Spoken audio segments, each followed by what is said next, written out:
Good morning students, we are going to continue with the chapter. Now before starting with the next part of the chapter, I would like to know what are the types of reproduction. Yes, can anyone tell me the types of reproduction? Yes, you can tell me.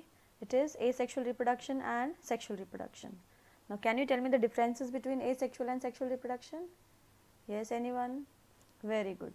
Sexual reproduction here means where two parents are involved. Asexual reproduction here means one parent is involved.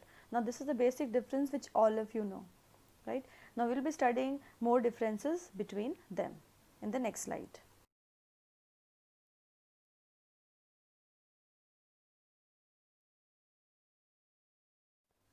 You can see on this slide here types of reproduction. There are two main types of reproduction in living organisms.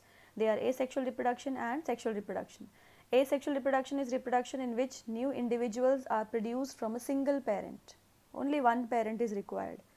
Sexual reproduction is a reproduction in which two parents are involved to produce a new individual. Now here in this class we are going to discuss in more details about asexual reproduction, its types of reproduction and which all organisms are there. Now again, if I talk about asexual and sexual reproduction, in asexual reproduction the organism almost produces similar copies. Only minor variations are there because there only one parent is involved. Whereas if I talk about sexual reproduction, here majority of the organisms will be having variations. They are similar but they won't be looking exactly like the parent, and as you know, variations help in the survival of organisms, right? So now let us see here, you can see the diagrams. Here they have shown fission, here it is binary fission, next slide multiple fission, budding, then we have again regeneration, fragmentation, spore formation, and this is the vegetative propagation. Now we are going to study these types of asexual reproduction in detail in the next slide. Okay. One more definition, let us read this. Asexual reproduction, when a single parent is involved and no gamete formation takes place. You can add these points. The method is called asexual reproduction. No meiosis happens during asexual reproduction. Now let us talk about the sexual reproduction. When two parents are involved and gamete formation takes, the method is called sexual reproduction. Meiosis happens during gamete formation, which is very important step of sexual reproduction. Okay, meiosis, as you all know, we have discussed in class 9. What is meiosis? Meiosis is a type of cell division. Right. Now what is it? It is reductional division. There is one more type of cell division, it is called mitosis. Mitosis happens in the body cells. If we have a bruise, if we have a cut wound, there mitosis takes place where the number of chromosomes remains the same. Whereas in meiosis, it happens only in the gametes, the male gamete and the female gamete, where the number of chromosomes are reduced to half. Half and half will join to form one. Now please pay attention children here, these are the various types of asexual reproduction, right? Fission, vegetative propagation, budding, regeneration, fragmentation, spore formation, right? Now fission is of two types, binary fission and multiple fission. When the organism divides into two, we call it as binary fission. When it divides into many, we call it as multiple fission. Okay, so this flow chart you can make in your notebook. Quickly, I will be sending this video, at that time you can copy it down. Okay. Now let us talk about the first mode of asexual reproduction, which is fission. It is for unicellular organism, cell division or fission leads to the creation of new individuals. Many different patterns of fission have been observed. Many bacteria and protozoa simply split into two equal halves during cell division. In organisms like amoeba, the splitting of the two cells during division can take place in any plane. See, amoeba is not having mouth, neither the anus. Okay, there is no opening in amoeba here.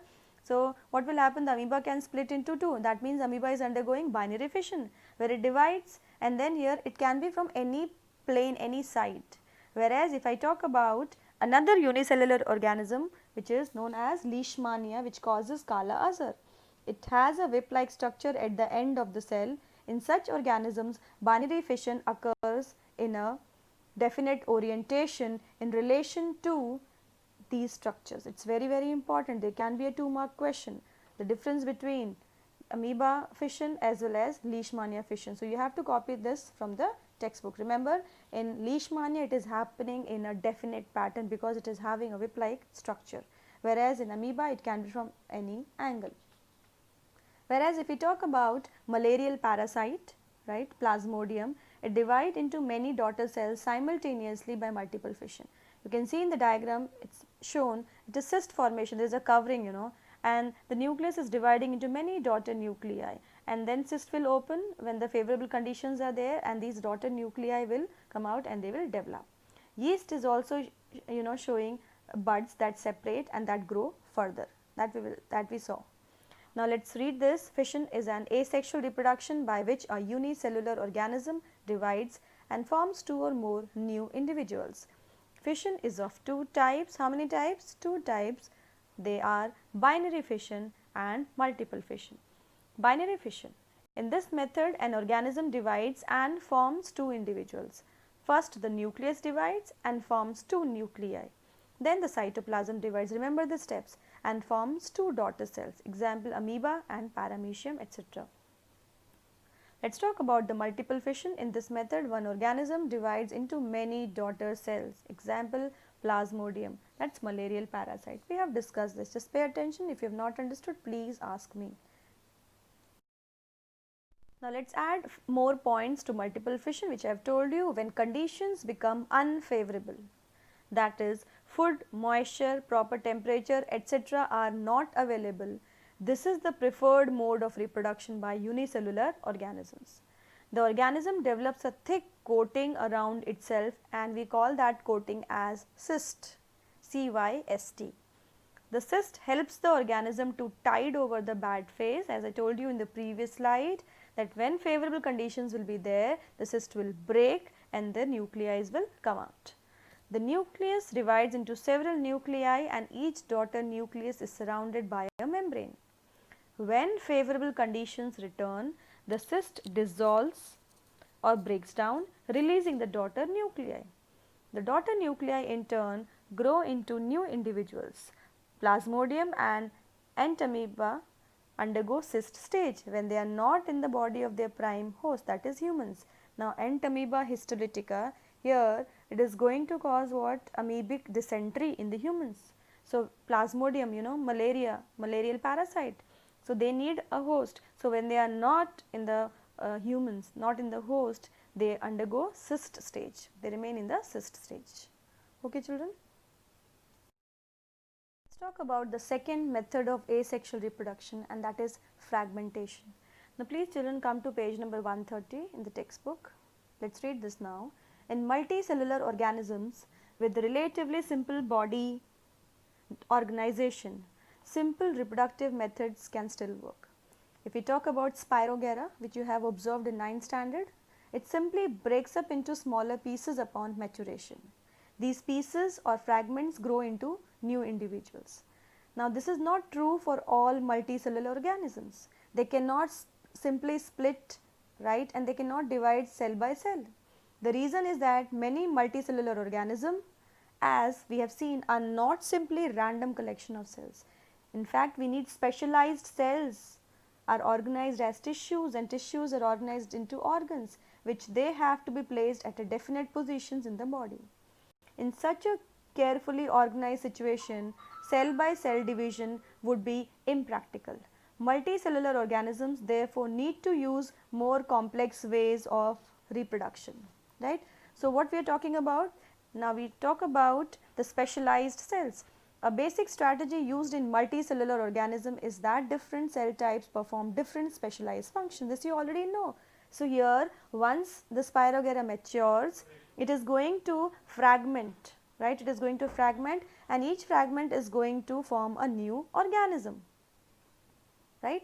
So, here the answer is, if reproduction is to be achieved, there must be single cell type in the organism that is capable of growing, proliferating and making other cell types under the right circumstances.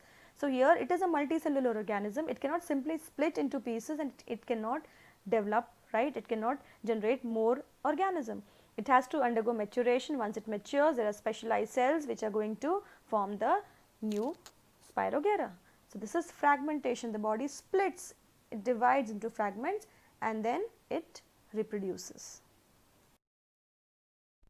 Now let's talk about the third method here, that is budding. Organisms such as Hydra use regenerative cells for reproduction in the process of budding.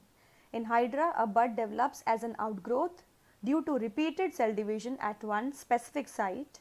These buds develop into tiny individuals, and when fully mature, they detach from the parent body and become new independent individuals. You can see here in the diagram, bud, this is an outgrowth. In this method, a bud like projection is formed on the body of the organization. See, many a times this diagram itself is asked for 2 marks, right, previously.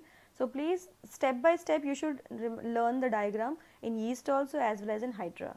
The bud then develops into a new individual, it then separates from the parent and forms an independent individual, right. So, this is budding. Now, let us see the next method. Now, let us talk about one more method of asexual reproduction, and that is regeneration. Now, many fully differentiated organisms have the ability to give rise to new individual organism from their body parts. You must have observed, if you cut certain organisms, they are able to regenerate. Do you think that it is the favored method of reproduction? Do you think that any organism would like to cut itself into pieces and then it regenerates, it regrows, right? Now, let us find out. That is, if the individual is somehow cut or broken up into many pieces, many of these pieces grow into separate individuals. For example, simple animals like Hydra and Planaria can be cut into any number of pieces, and each piece grows into a complete organism. This is known as regeneration. Now, regeneration, as you all know, is carried out by specialized cells, because if a particular body part has to be grown, right. Now, it needs specialized cells, then only that body part can be grown. Humans cannot regenerate, right. If you see people who have undergone a number of accidents, if you see if their hands are cut, if the fingers, something is cut, right, now it cannot regenerate. Only our body is having only one organ, that is liver, which can regenerate. Now, these cells proliferate and make large number of cells. From this mass of cells, different cells undergo changes to become various cell types and tissues. Now, these changes take place in an organized sequence referred to as development. Regeneration is not the same as reproduction, since most organisms would never want themselves to be cut into pieces. It happens only in situations where, suppose when a prey predator fight is at that time, half of the body part is being taken by the predator, only half part is left of the prey. So, prey can regenerate its organs. If I talk about lizard. Now, lizard, you must have seen, it leaves its tail, Why does it leave its tail? It leaves its tail here to distract the enemies, right. So, in fraction of second, the enemy observes the tail is moving, and in that fraction of second, the lizard escapes. So, that is not a mode of regeneration. But yes, if I talk about Planaria, if I talk about starfish, right, if I talk about Hydra, they can regenerate in certain situations. For that, they need specialized cells. Okay, starfish, if you cut the arms, it can regenerate, but if you cut the starfish from central part, it cannot regenerate. If you cut the arms along with the central part, yes, it can regrow its arm. So, regeneration is not the favored method of reproduction.